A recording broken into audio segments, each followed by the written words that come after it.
క్రయోనైపో అని వింటున్నాం సార్. ఏంటది అసలు ఆ ట్రీట్మెంట్? క్రయోలైపో అండి is actually suppose to be ఏదో గేమ్ చేంజర్ లాగా చెప్తారు. Unfortunately which is not true.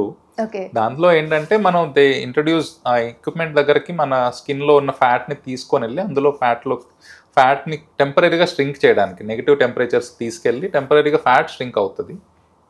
అప్పట్లో ఏంటంటే దాని తర్వాత once with in couple of weeks తర్వాత అది ఫ్యాట్ మళ్ళీ రీగ్రో అవుతుంది ఆర్ రీబౌండ్ ఏమంటారు ఎక్కువ అవుతుంది, ఎక్సెస్ హైపర్ప్లేసియా అంటాం. అంటే ఇండివిజువల్ ఫ్యాట్ సెల్ సైజ్ పెరుగుతుంది, దానివల్ల టెంపరీగా స్ట్రింక్ అవుతుంది కానీ మళ్ళీ పెరిగిపోతుంది. సో దానివల్ల మనం వెళ్ళిన అమౌంట్ కంటే ఇంకా ఎక్కువ అనిపిస్తుంది. ఓకే. సో టెంపరీగా స్ట్రింకేజ్, ఆ మధ్యలో ఉన్న స్ట్రింకేజ్ని వీళ్ళు మార్కెట్ చేస్తున్నారు. So cryolipo is not at all helpful.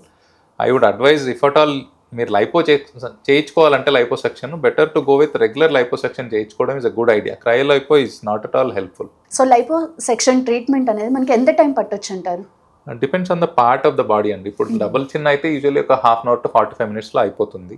Arms కూడా అదే 1.5 hourలో రెండు సైడ్లో ఆర్మ్స్ చేయొచ్చు. Depends regular arm liposuction.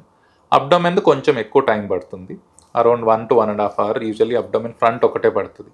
Usually 360 degree lipo అంటాం. అంటే కొందరికి వేస్ట్ వెనకాల భాగం కూడా ఉంటుంది, నడుము దగ్గర సైడ్స్కి ఇదంతా.